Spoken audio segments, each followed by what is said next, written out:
I went to college at Emory University, but I actually started the first 2 years at Oxford College. That's a campus of the university that's in the original location, Oxford, Georgia. It's a small campus. Uh, it's a beautiful, more rural setting, and it's actually the campus for late bloomers like me.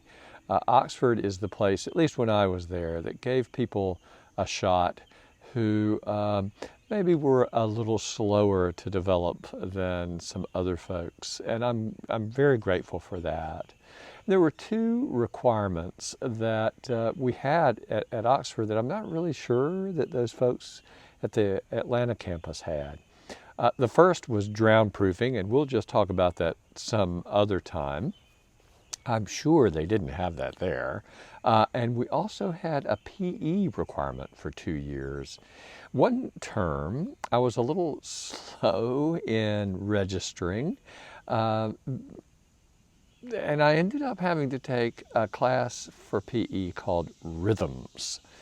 Rhythms was, in essence, a ballroom dancing class.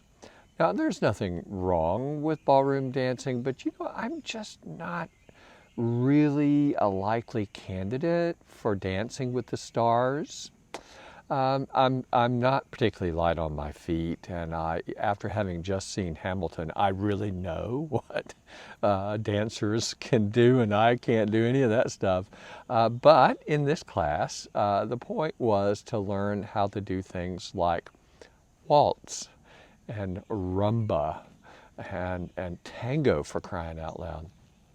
So anyway, I signed up for the last remaining PE class that would fit into my otherwise basically academic calendar. And I tell you, at first, all I was doing out there was looking at my feet and counting the steps.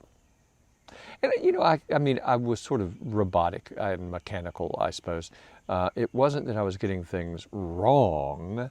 There was just no gracefulness about it. You could tell I wasn't really into it.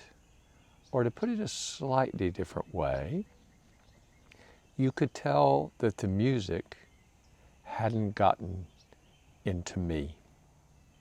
I made more or less the right motions, but I was going through the motions. I wasn't inspired by the rhythms of the music.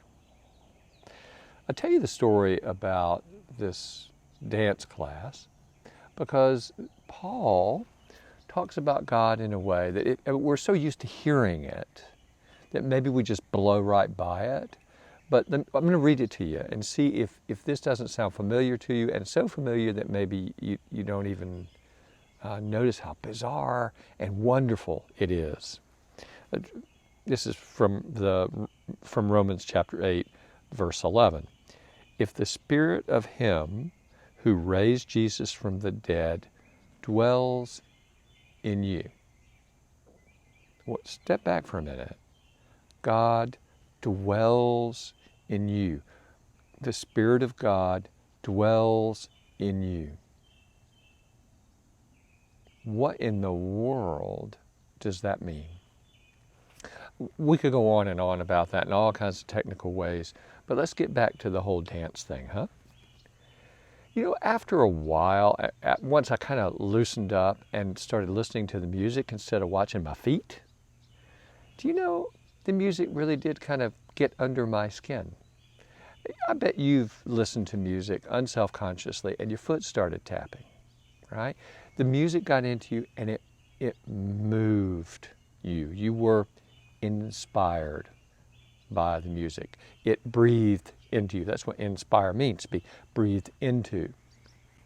Our relationship with God is like God breathing music into us. That's how close God is to us. See, God isn't in us like my cookies are in the cookie jar, right? It's not merely a spatial inside-outside thing, like the Spirit is somehow or another contained in my body in that way.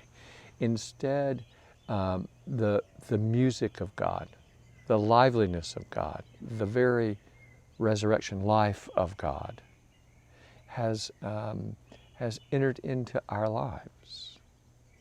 It moves us, or at least it can.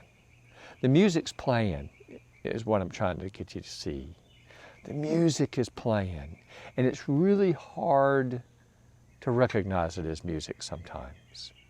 We're really about, so often, just getting things right, and that's, I think, what Paul means by flesh, by the way, is when we're all caught up in the ego, and we're trying to get things right so that people will recognize our achievements and see that we're acceptable or lovable or great or whatever.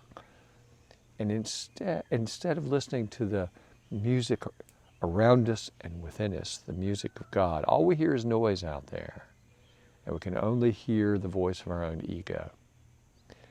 When we learn to sort of loosen up and really listen, we're going to hear the divine music. That's the music of love. We experienced being the beloved. And the dance, the gracious, graceful dance that flows from having the love of God flow within us, dwell within us, abide within us, the dance, the gracious dance, is the dance of love. You know, love doesn't always change the world right in front of us, but it sure changes us. And when we dwell in the world in love, we make a difference.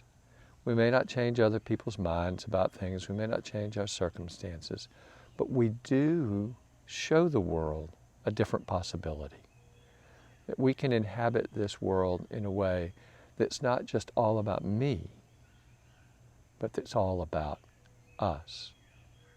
When God dwells within us, it doesn't mean that we're God's cookie jar. It means that the divine music, the music of love, has gotten under our skin.